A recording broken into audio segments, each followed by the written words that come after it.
सो hello दोस्तों, welcome back to my YouTube channel. आज की वीडियो में सीखेंगे इलेक्शन से रिलेटेड कुछ वर्ड मीनिंग विद एग्जांपल। तो वीडियो को स्टार्ट करते हैं। फर्स्ट जो वर्ड है वो है चुनाव। चुनाव को इंग्लिश में बोला जाता है इलेक्शन। इलेक्शन। इसकी जो सेंटेंस होगा वो है आपका चुनाव अगले महीने होगा। चुनाव अगले महीने होगा।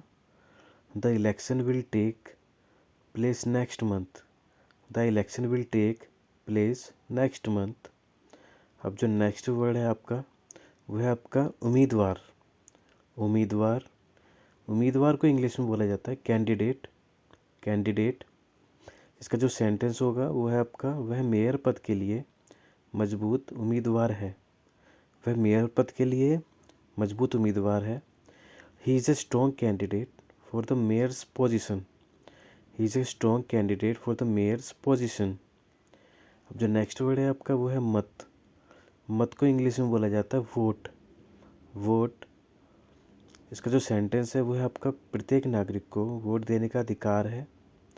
प्रत्येक नागरिक को वोट देने का अधिकार है। Every citizen has the right to vote. Every citizen has the right to vote.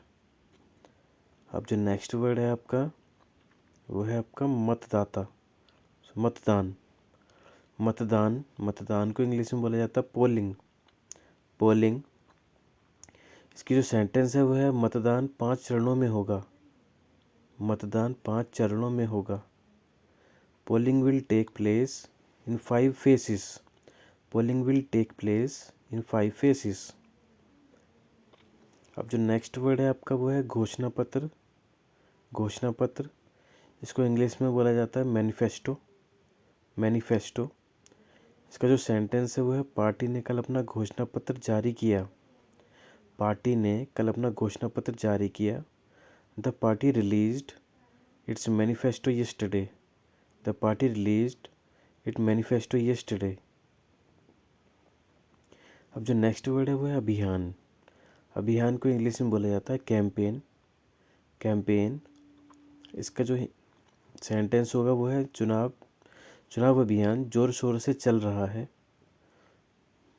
इसकी जो इंग्लिश होगी वो है आपका the election campaign is in full swing. The election campaign is in full swing. अब जो नेक्स्ट वर्ड है वो है मतदान केंद्र। मतदान केंद्र पोलिंग बूथ। Polling booth. इसकी जो सेंटेंस है वो है आपका मतदान केंद्र पर लंबी कतार है। मतदान केंद्र पर लंबी कतार है। There is a long line at the polling booth. There is a long line at the polling booth. अब जो नेक्स्ट वर्ड है आपका वो है मतदाता। मतदाता। इसको इंग्लिश में वोटर बोला जाता है। वोटर मीन्स मतदाता। इसका जो सेंटेंस है वो है प्रत्येक मतदाता को स्वतंत्र रूप से मतदान करने का अधिकार है। Every voter has the right to vote freely. Every voter has the right to vote freely. अब जो नेक्स्ट वर्ड है वो है आपका बहुमत। बहुमत। बहुमत को इंग्लिश में बोला जाता है मेजॉरिटी। मेजॉरिटी। इसको हम बोलेंगे, इसका सेंटेंस होगा पार्टी ने स्पष्ट बहुमत से जीत हासिल की। The party won with a clear majority. The party won with a clear majority. अब जो नेक्स्ट वर्ड है आपका वो है आपका विपक्ष। विपक्ष को हिंदी में बोला जाता है अपोजिशन। ओपोजिशन मीन्स विपक्ष।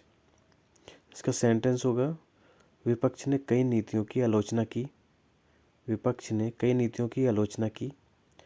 The opposition criticised the new policies. The opposition criticised the new policies. Next word है वो है जनमत संग्रह मीन्स रिफरेंडम। रिफरेंडम। इसके जो सेंटेंस है वो है नई नीति का फैसला जनमत संग्रह से होगा। नई नीति का फैसला जनमत संग्रह से होगा। A referendum will decide the new policies. A referendum will decide the new policy. अब जो नेक्स्ट वर्ड है वो है गणना। गणना को हिंदी में बोला जाता है काउंटिंग। काउंटिंग मीन्स गणना। इसका जो सेंटेंस है वो है आपका मतों की गणना सुबह जल्दी शुरू हुई। मतों की गणना सुबह जल्दी शुरू हुई। The vote counting started early in the morning. The vote counting started early in the morning.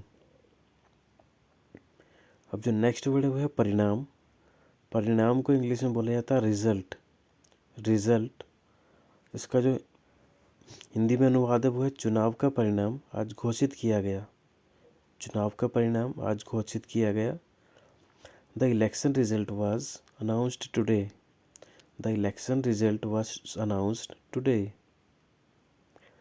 जो नेक्स्ट वर्ड है वो है आपका बहस। बहस को हिंदी में बोला जाता है डिबेट। डिबेट मीन्स बहस। इसका जो हिंदी अनुवाद है वो है आपका उम्मीदवारों ने शिक्षा नीति पर बहस की। उम्मीदवारों ने शिक्षा नीति पर बहस की। The candidates has a debate on education policy. The candidate had a debate on education policies. अब जो नेक्स्ट वर्ड है वो है भ्रष्टाचार। भ्रष्टाचार को हिंदी में बोला जाता है इंग्लिश में करप्शन। करप्शन, इसका जो हिंदी अनुवाद है वो है आपका चुनाव में भ्रष्टाचारों को रोका जाना चाहिए। Corruption in elections must be stopped. Corruption in elections must be stopped. Next जो वर्ड है वो है कार्यकाल। कार्यकाल को हिंदी में बोला जाता है टर्म। टर्म मीन्स कार्यकाल। इसका हिंदी अनुवाद होता है राष्ट्रपति का कार्यकाल 5 वर्षों का होता है। राष्ट्रपति का कार्यकाल 5 वर्षों का होता है। The president term is for 5 year. The president terms is for 5 years. Next word है आपका संगठन। संगठन को हिंदी में बोला जाता है इंग्लिश में अलायंस। अलायंस मीन्स संगठन। दोनों पार्टियों ने चुनाव के लिए संगठन किया। दोनों पार्टियों ने चुनाव के लिए संगठन किया। The two parties formed an alliance for the election.